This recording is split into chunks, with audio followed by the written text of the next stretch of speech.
Gila, kaget banget ini gue guys. Dunia makin kacau ya. Orang pada berlomba-lomba ya bikin nuklir, bikin pesawat tempur, bikin rudal. Negara Indonesia nih sama Prabowo malah bikin genteng. Gila guys, proyek gentengisasi. Shock gue betul-betul kaget. Padahal banyak negara di seluruh dunia lagi bersiap nih mau perang dunia 3. Indonesia bersiap bikin genteng. Gila Prabowo apa sih maksudnya ini? Betul-betul shock gue dibikin. So gimana ini guys? Lu penasaran gak sih kenapa sih kayak urgent banget sih ngurusin masalah genteng? Kalau lu penasaran, kita bahas yuk lebih detail. So lu jangan skip video ini, let's check this out. Jadi teman-teman udah resmi ya, di Rakornas 2026 kemarin, Presiden Republik Indonesia Prabowo meluncurkan program spektakuler yang namanya program gentengisasi. Dan gue kaget begitu gue lihat loh, ini apa-apaan ini? Nah sampai kemudian guys, gue betul-betul penasaran deh. Sampai kemudian gue ketemu dokumen dari tahun 1970 yang isinya tentang reformasi yang dilakukan Presiden Korea Selatan namanya Park Chung-hee. Jadi Presiden Park Chung-hee itu di tahun 1970 melihat bahwa rakyat Korea Selatan itu sedih banget. Masih banyak desa-desa yang berantakan, yang kumuh, yang miskin, berkumis guys. Padahal Korea Selatan visinya mau menjadi negara maju. Tapi masih banyak bahkan rumah-rumah yang atapnya dari ijuk. Jalan-jalan yang rusak, yang bolong. Pokoknya sedih guys, berantakan Korea itu. Sampai kemudian Park Chung-hee membuat program Saemaul Undong. Program ini apa? Dia bagi-bagi guys. Dia bagi-bagi semen, dia bagi-bagi genteng, dia bagi-bagi besi, rangka besi. Jadi tiap desa itu bisa dapat sampai 335 karung semen gratis dibagiin. Dan kalau berhasil desa-desa ini memperbarui fasilitas mereka, upgrade infrastruktur mereka, desa ini dikasih lagi top up bantuannya. Top up bantuannya ekstra lagi 500 karung semen plus bonus 1 ton besi. Nah di awal program ini dijalanin ada 33.000 desa guys yang dibarui, yang di-upgrade. Dan karena programnya sukses sama Park Chung-hee di top up lagi. Ekstra lagi 16.000 desa yang dibantu sama pemerintah. Dan hasilnya kemudian gimana? Ternyata luar biasa. Jalanan, irigasi pedesaan, sampai rumah-rumah di sana ya atapnya udah upgrade pada pakai genteng. Dan ternyata program ini menunjukkan hasil nyata yang sukses. Bukan cuma infrastruktur yang menjadi lebih baik, tetapi pendapatan rumah tangga di Korea Selatan meningkat tajam dalam 10 tahun sejak program Saemaul Undong ini diluncurkan. Jadi sebelumnya penghasilan rumah tangga di Korea Selatan itu cuma $825 per kakak guys. Jadi cuma sekitar 13 juta rupiah lah. Setelah program ini diluncurkan gentengisasi Korea Selatan, upgrade nih penghasilan rakyat di sana jadi $4.600. Alias setara 77,6 juta rupiah. Nah dari sini lo bisa lihat guys bahwa ternyata menarik juga ya. Kok bisa signifikan ya pengaruh soal upgrade genteng ini ke Korea Selatan. Kalau ke Indonesia gimana sebenarnya dampaknya? Kalau di situ kan katanya biar lebih estetik ya. Gue juga nggak nonton juga videonya karena gue kira tadinya lucu banget nih program gentengisasi. Walaupun budgetnya kecil sih, cuma 1 triliun duit kecil ini. Tapi ternyata jangan-jangan dampaknya signifikan. Bukan hanya masalah estetik, bukan hanya rumah itu menjadi lebih nyaman, lebih layak huni karena kita daerah tropis. Kita butuh rumah yang lebih sejuk supaya orang ketika istirahat pun lebih nyaman. Besok mau kerja lagi energinya lebih ada. Tapi jangan-jangan namanya juga ini channel ekonomi, ada faktor ekonomi nih yang banyak orang itu missing. Sehingga banyak haters. Haters bilang apa? Haters bilang, oh orang kan di sini butuh lapangan kerja. Rakyat kan menderita, miskin, kurang duit. Kok malah bikin program gentengisasi? Konyol banget nih. Nah, jangan-jangan ada hubungannya ke sana guys. Kenapa? Karena setelah kita gali guys, ternyata genteng di Indonesia itu masih banyak menggunakan barang impor. Tragis guys. Karena lu bayangin guys, dari 40 juta rumah yang ada di Indonesia, ternyata yang pakai genteng dari tanah liat itu cuman 57%. Sisanya masih menggunakan genteng-genteng yang berbahan seng, asbes, dan lain sebagainya yang berbahaya bagi tubuh. Tapi lu tahu ya gue bukan channel kesehatan, jadi gue gak mau bahas soal genteng yang bikin orang kena kanker, enggak. Gue mau bahas soal ekonomi, karena kita channel investasi dan ekonomi terbesar di Indonesia. Jadi kita membahas gentengisasi ini dari sudut pandang ekonomi. Masuk akal gak nih program si Prabowo nih? Ya kita buka aja lah. Fakta menunjukkan kita itu sekarang diserang barang-barang impor. Pabrik baja lokal itu cuma sanggup operasionalnya di bawah 50%. Artinya utilisasi kapasitas produksi pabrik baja di Indonesia belum maksimal. Bahkan lu bisa lihat nih, Wamen Perin itu bilang masalah industri baja Republik Indonesia banjir impor dan mesin tua. Intinya apa? Jangan-jangan genteng di rumah lu menggunakan bahan impor. Impor pakai apa? US dollar.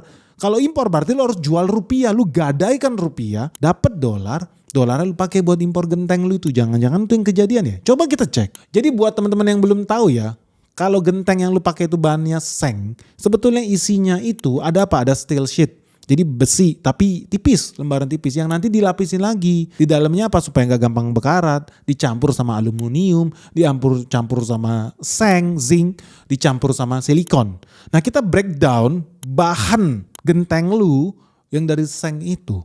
Pertama lah, steel sheet, itu lembaran baja tipis. Ternyata Indonesia impornya banyak banget guys. Tahun 2024 kita impor dari Cina aja sampai 4 triliun. Wih, gede loh. Ternyata bahan impor nih genteng rumah lu, gaya banget lu ya. Udah hobinya makan barang impor, tempe goreng, tahu goreng, semuanya bahan baku impor, kacang kedelainya.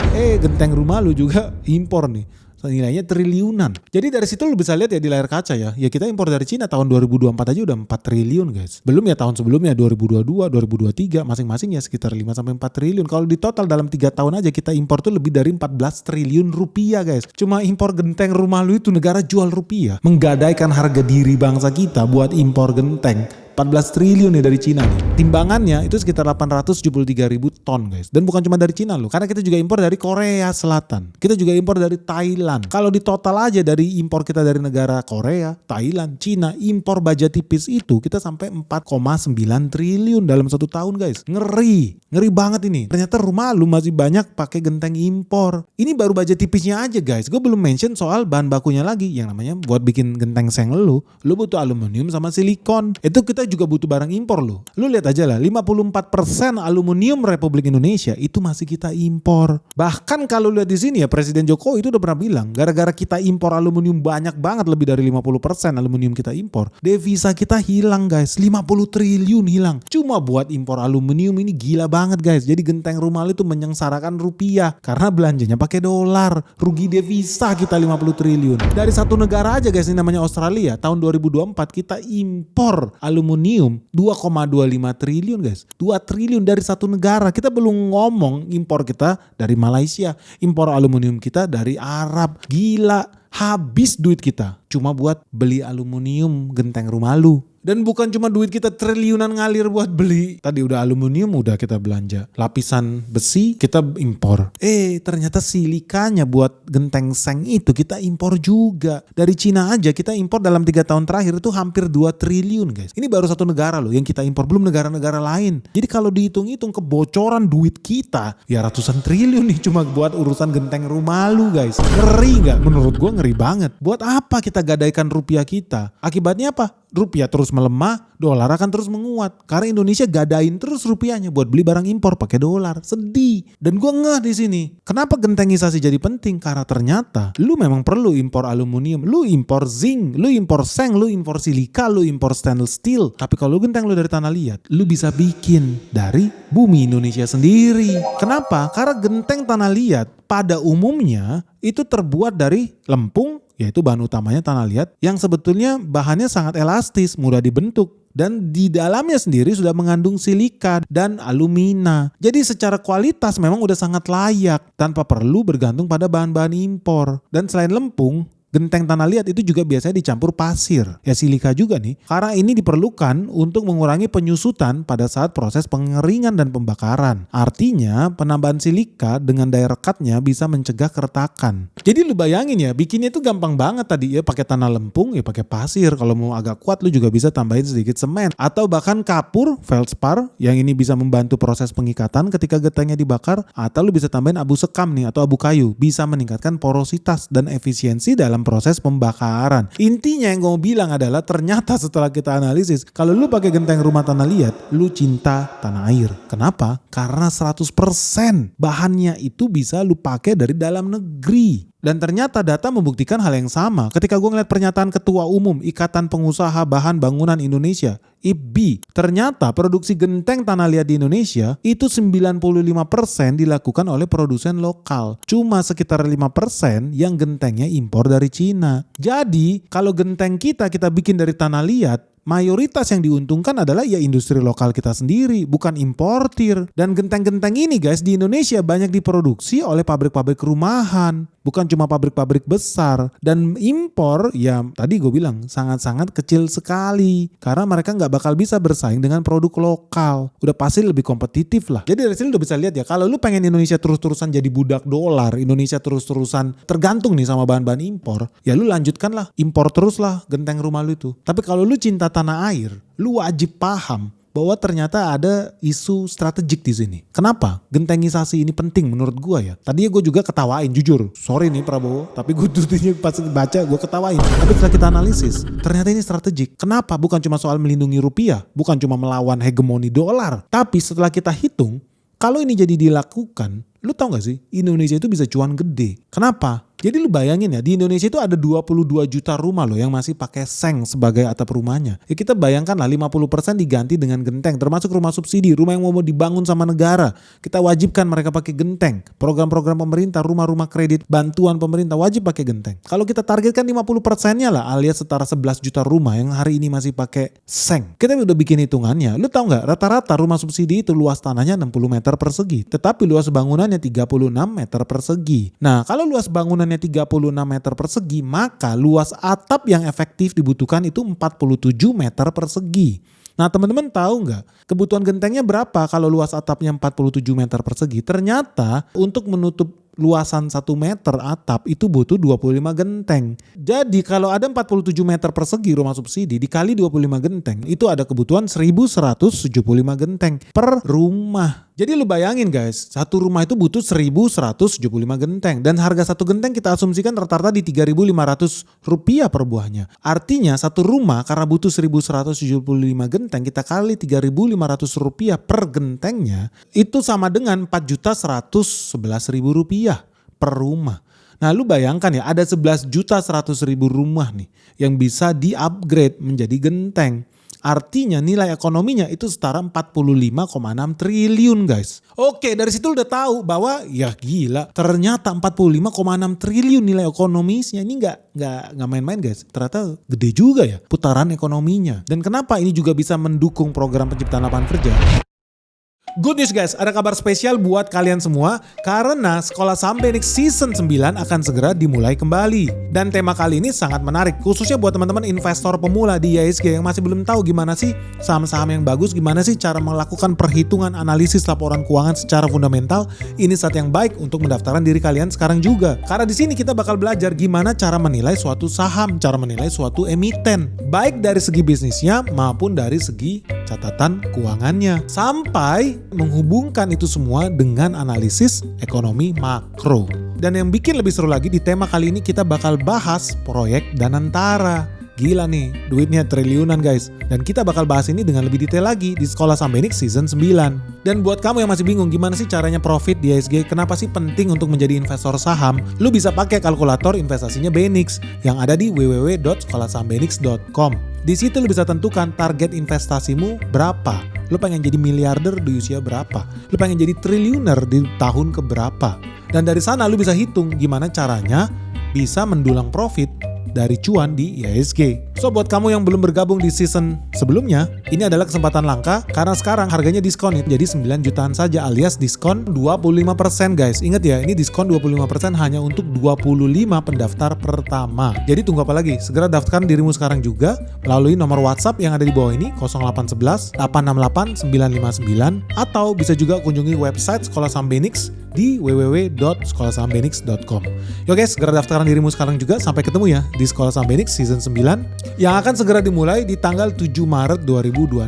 Oke guys, segera daftarkan dirimu sekarang juga. Sampai ketemu ya. Dan kenapa ini juga bisa mendukung program penciptaan lapangan kerja? Lu bayangin guys, dibanding kita memperkaya orang Korea Selatan, impor genteng dari mereka, malu-maluin amat lu impor genteng dari Korea Selatan, dari Malaysia, dari Cina. Wih sedih bener negara lu nih. Mendingan kita beli dari produsen lokal kita sendiri yang udah pasti lebih sehat, lebih tahan lama dan lebih kuat. Dan mendukung industri lokal. Kenapa? Lu tahu, satu pabrik genteng skala UMKM itu mereka bisa memproduksi 1.800 buah genteng setiap harinya. Dan mereka mempekerjakan 35 karyawan di satu UMKM. Kalau satu pabrik bisa memproduksi 1.800 genteng per hari, nah selama 1 tahun satu pabrik ini bisa memproduksi 657.000 genteng. Nah ingat, kita itu ada kebutuhan berapa? Ya kita hitung ya, kalau ada 11.100.000 rumah, artinya kita ada kebutuhan 13 miliar genteng. So dalam 1 tahun 13 miliar genteng dibagi 657 ribu genteng itu setara 19.851 pabrik. Gila guys, artinya apa? Harus ada 19.851 pabrik baru. Hampir 20.000 pabrik baru akan lahir di Indonesia ini kalau kita bisa ngurangin barang-barang impor itu. Disinilah gue baru ngegila 20.000 pabrik guys. Itu gede banget. Dan satu pabrik itu lu bayangin ya bisa mempekerjakan 35 orang. Kita udah hitung. Kalau satu pabrik mempekerjakan 35 orang dan ada kebutuhan 19.851 pabrik genteng, maka akan tercipta 694.785 lowongan kerja baru. Gila guys, 694.000 lowongan kerja baru nih. Karena udah banyak pabrik-pabrik genteng bermunculan di daerah-daerah. Bukan lagi pakai barang impor. Dan lu bayangin ya kalau rata-rata gajinya 2 juta aja lah. 2 juta aja gajinya sebulan. Kali 694.000 tenaga kerja baru. Perputaran ekonomi dari gajinya doang itu bisa sampai 1,3 triliun loh setiap bulan buat ngegaji mereka. Karyawan-karyawan pabrik baru itu. UMKM 1,3 triliun loh per bulan. Kalau lu setahunkan itu lebih dari 16 triliun guys. Lebih dari 16 triliun. Cuma dari putaran gajinya. Kita belum ngomongin soal bisnis warteg yang hidup di situ. Bisnis tukang sayur, tukang masak, delivery, supir pickup karena buat nganter genteng. Dan lain sebagainya, tukang pasang genteng. Itu bisa menciptakan putaran ekonomi yang besar. Makanya lu gak heran kalau seandainya Korea Selatan ternyata tambah cuan. Setelah bagi-bagi genteng di negaranya, bagi-bagi semen di negaranya. Gila, karena nilai ekonominya ternyata luar biasa. Dari penjualan gentengnya sendiri 45 triliun, kuenya gila 45 triliun. Dari penciptaan lapangan kerjanya 600.000 orang tenaga kerja baru dibutuhkan. Dari gajinya juga putarannya itu bisa sampai 16 triliun dalam 1 tahun. Jadi ini bagus sih, ternyata gentengisasi ini gue shock juga setelah kita hitung-hitung. Masuk akal. Kita bisa ngurangin barang impor dan bisa mendukung penciptaan lapangan kerja baru. Kenapa enggak? Ternyata bagus guys. Dan dari sini gue bisa lihat ya, dengan adanya program gentengisasi ini, bakal banyak pabrik-pabrik baru bermunculan. Dan program gentengisasi Prabowo ini yang mungkin banyak orang bilang konyol, ternyata gue yakin bisa kayak Korea Selatan. Ujung-ujungnya bisa mengangkat ekonomi para pengrajin genteng, UMKM, sampai ke level terkecil di desa-desa. Di provinsi-provinsi terluar. Dibandingkan apa? Lu impor itu genteng dari Korea, lu impor dari Malaysia, malu lu. Ujung-ujungnya kita masa buka lapangan kerja di tempat orang? Nggak usah lah. Kita buka lapangan kerja ya di Indonesia sendiri, di kampung-kampung. Biar berdiri program gentengisasi ini memperkaya bangsa sendiri lah, pengusaha sendiri di sini. Ngapain lu memperkaya pabrik-pabrik dari Korea, dari Cina? Ngapain lu? Bikin yang di sini, beli di sini dong. Apalagi sebenarnya kalau lu pikir-pikir, gentengisasi ini kalau lu cinta lingkungan, bener-bener cinta lingkungan seperti budak George Soros, lu harusnya tahu yang namanya gentengisasi ini jauh lebih sehat. Di Indonesia itu masih banyak loh, bukan cuma pakai genteng seng.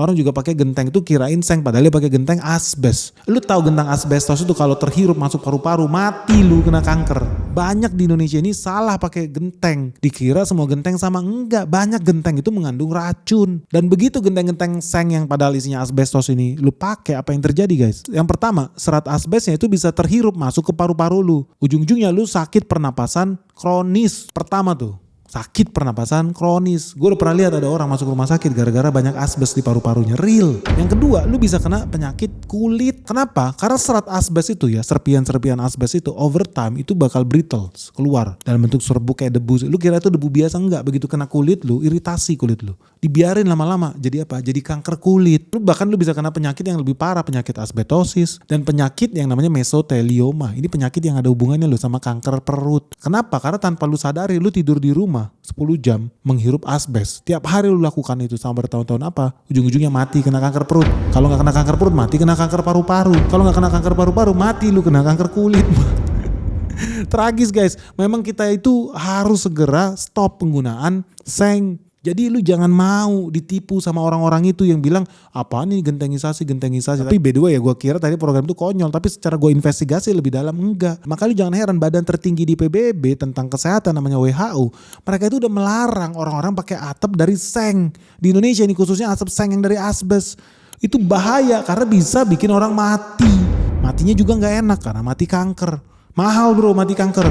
Dan ngerinya data menunjukkan memang faktanya di Indonesia lebih dari 5 juta rumah tangga masih menggunakan atap dari asbes. Gila lu, udah lu impor racun juga yang dipakai, kan ngeri guys. Memang sih kalau dipikir-pikir atap yang terbuat dari bahan-bahan impor tuh lebih mahal dibandingkan merek lokal kita sendiri. Dan itu bisa gue pahamin. Tapi lu harus tahu ya perbandingan ekonomis yang namanya juga kita investor. Kalau lu pakai atap dari seng atau asbes itu ada usianya guys. 3 tahun 5 tahun pecah lu ganti. Tapi kalau atap lu dari genteng tanah liat maksud gua, wih kita bisa pakai sampai 20 tahun lebih guys. Jadi sebetulnya kalau lu pikir dalam jangka panjang lebih hemat pakai atap dari tanah liat. Dan kalau pecah satu atau rusak satu, lu cukup ganti satu. Ukuran yang kecil itu. Beda dengan seng begitu jebol, lu harus ganti 1 lembar. Sebenarnya kalau lu pikir dari sudut pandang jangka panjang, maintenance-nya udah jelas jauh lebih mudah, lebih murah, dan lebih sehat kalau lu pakai genteng lokal dari tanah liat. Apalagi kita situasinya negara tropis, udah jauh lebih adem rumah lu kalau pakai genteng tanah liat. Nggak percaya, lu sekarang beli seng ganti. Tidur lu di bawah seng itu, taruh di atas. Udah lu kepanasan, bonus kanker pula, mantap ini. Terus berobat ke Singapura, tambah kaya asing lu bikin. Udah matinya di luar negeri, terus kena penyakitnya barang impor juga. Makanya teman-teman ya, gua heran kalau hari-hari ini ketika Prabowo bilang bikin gentengisasi, malah banyak ahli-ahli S3 dari Universitas Gajah Mabok bilang, wah ini berbahaya bagi Indonesia. Indonesia kan harus menjaga tradisinya. Masih ada orang Indonesia pakai rumah dari bambu lah, rotan lah, ijuk lah, daun lah, ranting lah, jahe lah, apalah semua ditaruh situ. Kecombrang juga lu taruh situ, jemur di atas. Wih bro, menurut gua yang mau dibikin gentengisasi ini bukan orang-orang yang hidupnya tinggal di ujung gunung mana atau di terowongan, di gua-gua, atau mungkin tinggal di atas pohon dengan atap dari daun kelapa. Gua rasa enggak ya. Gua rasa sih konteksnya di sini gentengisasi ini memang manusia normal yang hidup dari dinding terbuat dari batu bata atau terbuat dari hebel, orang yang tinggal dengan internet, listrik. Gua rasa ini manusia normal. Kalau sampai ada profesor S3 dari Universitas Gajah Mabok yang bilang ini anti Bhinneka Tunggal Ika, gentengisasi merusak tradisi Indonesia. Enggak. Ini udah keblinger ini guys. Bahkan sampai bawa-bawa suku budaya orang-orang yang terbiasa tinggal tidak pakai genteng tapi pakai jerami. Lah ini gak ada hubungannya. Itu rumah adat ya rumah adat, rumah tradisional. Tapi kita ngomong manusia pada umumnya di Indonesia masih banyak ternyata yang memang tinggalnya bukan di ujung gunung di atas pohon dengan ijuk gitu ya. Enggak. Memang rumahnya pakai genteng seng, beracun lagi. Itu harus diganti. Apalagi kalau rumahnya rumah subsidi negara, proyek-proyek negara. Gua nggak setuju kalau mereka pakai barang impor. Ya namanya proyek negara, rumahnya disubsidi negara. Seyogyanya material yang digunakan ya ada TKDN, ya barang dalam negeri. Gua sih lebih rela gentengisasi ini dijalankan. Bukan di stop, jangan gara-gara ada haters yang mau melindungi agenda-agenda asing ini. Enggak, devisa kita udah banyak bocor guys, ratusan triliun. Cuma gara-gara banyak pengkhianat bangsa senengnya pakai barang impor. Sampai genteng rumahnya pun barang impor. Gua pribadi ketika gua cek ini, penciptaan ekonominya begitu besar. Pabrik-pabrik UMKM, dan gue jujur ya, banyak genteng di Indonesia memang skalanya skala UMKM. Yang karyawannya cuma 30 orang, 50 orang. Itu bisa lebih hidup. Dan menurut perhitungan kita ini bisa menguntungkan Indonesia dalam jangka panjang. Kenapa? Dibanding kita memberikan pekerjaan buat orang-orang Korea Selatan, nggak usah. Mending pekerjaan bikin genteng itu pakai made in Indonesia, tanah kita sendiri. Kasih ke pengusaha lokal aja. Dan kalau lu cinta lingkungan, lu harus setuju dengan ini. Kenapa? Karena yang namanya genteng tanah liat bisa di-recycle. Karena dia dari tanah, from dust to dust, dari tanah. Selesai pakai, kalau ada yang pecah, rusak, lu tinggal hancurin jadi media tanam, taruh di pot. Bagus, sehat tanaman lu. Jadi nilai recycle-nya itu ada guys. Gak kayak lu bayangkan lu pakai genteng dari asbes udah racun, lu mau recycle jadi apa? Jadi gelas, tambah mati lu minum itu. Atau gelas lu dari seng. Kan ngaco guys. Jadi kalau lu cinta lingkungan, sekali lagi memang lu wajib pro dengan ini. Karena menggunakan apa? Material organik tanah liat kita sendiri. Gak pakai barang impor guys. Jadi buat teman-teman, apalagi yang nyinyir nih, gue liat nih si movie komentari sampai bilang apa, rakyat Indonesia bisa keluar dari kemiskinan, butuh pendidikan, kesehatan, lapangan kerja. Ya betul. Gentengisasi ini justru salah satu alatnya untuk mendistribusi kekayaan dari pusat ke daerah. Jadi orang-orang yang bangun rumah pakai genteng bukan lagi barang impor, tapi barang produksi lokal. Ya lu gimana ceritanya pengen Indonesia tambah kaya raya, GDP-nya naik ekstrim, kalau kita aja impor genteng ratusan triliun, kan gak masuk akal loh. Yang paling benar ya lu pakai produksi lokal sendiri lah. Jadi kalau teman-teman gimana guys, lu setuju gak sih kalau Indonesia berhenti impor bahan baku seng, aluminium? Kita kurang-kurangin lah itu, karena itu kan dolar guys. Atau lu malah lebih rela ya duit kita buang, kita bakar buat memperkaya Korea, Malaysia, Emirat Arab, China, lu lebih setuju begitu guys? Terusan aja, biarin aja orang pakai genteng barang impor itu. So gimana guys? Ternyata gentengisasi ini nggak selucu dan sekonyol itu ya. Ternyata gentengisasi ini sangat strategik ya buat pemerataan ekonomi dan penciptaan lapangan kerja sampai ke pedesaan, ke daerah-daerah. Tadinya gue kira gentengisasi ini kok kayak program yang lucu banget, kecil banget, kayaknya dampaknya nggak signifikan, tapi ternyata bisa menciptakan lebih dari 19.000 pabrik-pabrik baru. Dan gue sepakat. Memang gue mendukung produksi asli Indonesia. Kalau teman-teman gimana? Lu setuju atau enggak dengan gentengisasi ini? Atau udah yang paling bener, impor aja bro, lebih murah ini. Penyakitan gak ada masalah. Gimana nih? Segera berikan pandangan kalian di kolom komentar yang ada di bawah ini. Dan jangan lupa like and subscribe channel Benix, share video kita sebanyak-banyaknya. Semoga video ini bermanfaat. Salam sehat, salam cuan, bye-bye.